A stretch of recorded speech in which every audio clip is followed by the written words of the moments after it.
Everyone, this is my review for Season 2, Episode 9 of What If. Finally in the last one for the season. So let's get into it.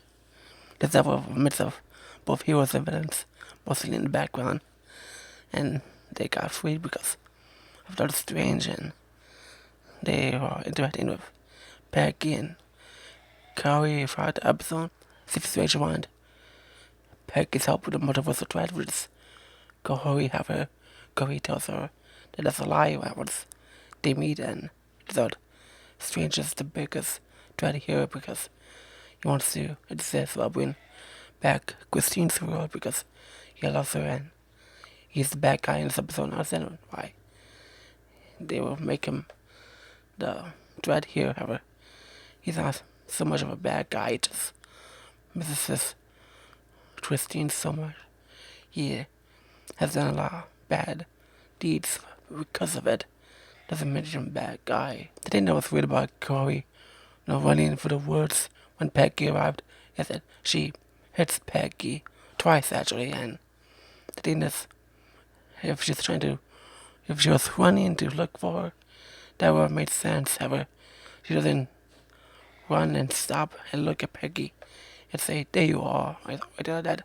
She just hits her for no reason at all. Punching wasn't necessary. Conflict is between Strange and Peggy in this episode. Yeah, it makes sense of a scared error. Yes, he also trapped Killmonger because of what Killmonger was doing with the fairy sounds, and Steven still had roots within him, like basically his characteristics on the idea of him wanting to mess up the universe for Christine. Yes, however, that's why he trapped himself with a Killmonger, because he understood that he was a major threat. And if he was able to escape or anything like that, why didn't the Watcher know about this or inform Peggy or something? I don't know. This battle here seemed a little easy for Carter. Yes, she had Corey's help, yet Peggy could hold her on for most of the fight against Strange. I believe it's because she doesn't give up, and her determination to fight back is part of her way of being that way because she's a soldier, which is understandable. And also on top of that, the weapons the other characters trade them was also helpful, so those were also a big factor as well. And that episode gave those two a boost to stop Strange, and also the Infinity Stones, which I'll get to more detail in a bit on the fact that those shouldn't work at all.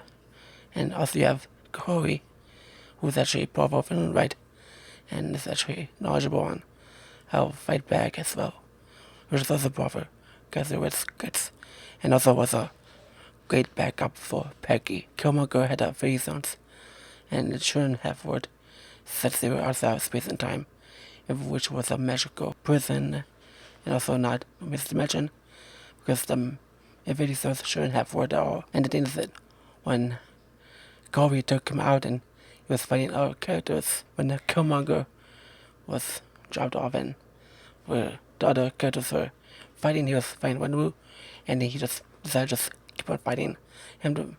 He doesn't go back to try to find the Infinity Stones. They're all in one place, and if you see in the background, Thor and Vision, and you wonder if these bad guys were such a threat, why were they still there? Why aren't they going out of the way to approach someone, maybe find out what the deal with all this is?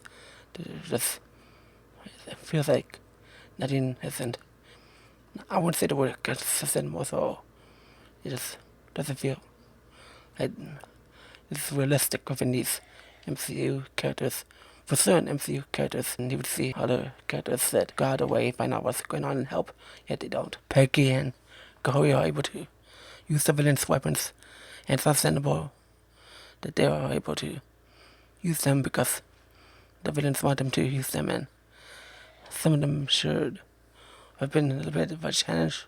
Not difficult, but more of a challenge. They use them as if they know how to use it, and which is strange for, no pun intended, for them to use. And for example, Hela's crown, then when Peggy used it, she didn't turn evil or turn into light, to like the previous episode, or 2 episodes before, where Hela was the goddess of life, right now, that it didn't fit Peggy in any way, and it's just a helmet for her.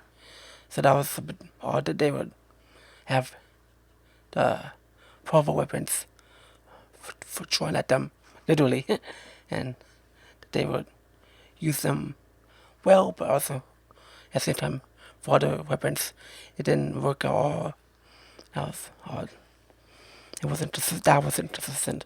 Carter and Kahhori fight Doctor Strange, who ends up being a little demon monster. He falls.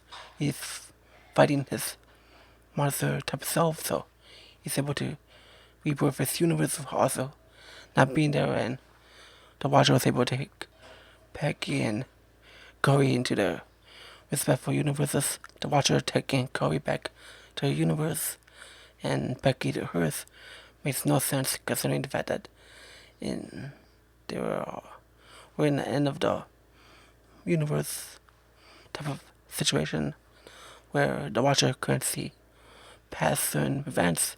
It's what he mentioned in the previous episode to Peggy, so that would make no sense on how he was able to take Peggy back home and also not in certain situations here. I just don't understand why that wasn't consistent with the stuff they're saying. It's as if they're making the words up as they go, or letting certain slide. Towards the end of the episode, the Watcher shows Peggy Christine in her world, and if she's alive, then he would eventually take Peggy home, and on her way home, she would see the Loki tree. I believe that's the same tree from our universe, just in animated form. This is a vibe of what a film sequel could be, and I'll touch more of that in just a little bit. But I want to point out that this season was really strong, and where they had stories where they made us watch the characters from different perspectives and interact with other characters that align with their interests, and we didn't think of that way before with certain characters. It was a great sense their common interest made the episodes more exciting. For example, with Hope Van Dyne and Quill in the Star-Lord episode, and then not Star-Lord, but Peter Quill episode, and Hela and Jahi in the other episode, where they have a way to learn from each other in that way. That's something I really want Marvel Studios to see, that we enjoy stuff like that, and hopefully they listen to the audience when it comes to how we view this episode, for example, because it has the Secret Wars vibe into it, where there's a bunch of characters from other universes that could interact and collide with each other, and hopefully we understand that there's something about this episode that is a little, back and forth with the idea of certain characters being more powerful than others. It's important to understand that we shouldn't let certain things slide and have things actually become consistent, and it's very important for that for multiversal story in the multiverse saga, with Avengers 5 and 6. We want Marvel Studios to understand that they should have certain characters that should go out of the way to be the type of character they are meant to be, and not just be there in the background or something like that. It's too similar to how certain characters were in this episode, and have them actually become characters, and become someone who can be there for the important characters within the storyline. Thank you for watching. Thank you for watching my What If reviews here. Let me know what you think about this finale. What's something you are hoping for Secret Wars? What you think about this episode with characters In the back, you see Doctor Strange as a villain. In this episode, you just see him as a person who did a bad thing in the beginning. In this journey, he did ended up having him become the way he was in this episode. The next show I'm going to review is Echo. It's 5 episodes. I'm going to review 1 episode at a time. And I'm also going to take my time of reviewing them. I don't want to overdo myself, considering this is the season finale of What If. Let me know what you think about this season or this episode overall. Let me know what you think about The Watcher, Captain Carter, Kahhori, or Stephen Strange. And have a wonderful rest of your weekend. I'll see you next time for Echo. Take care.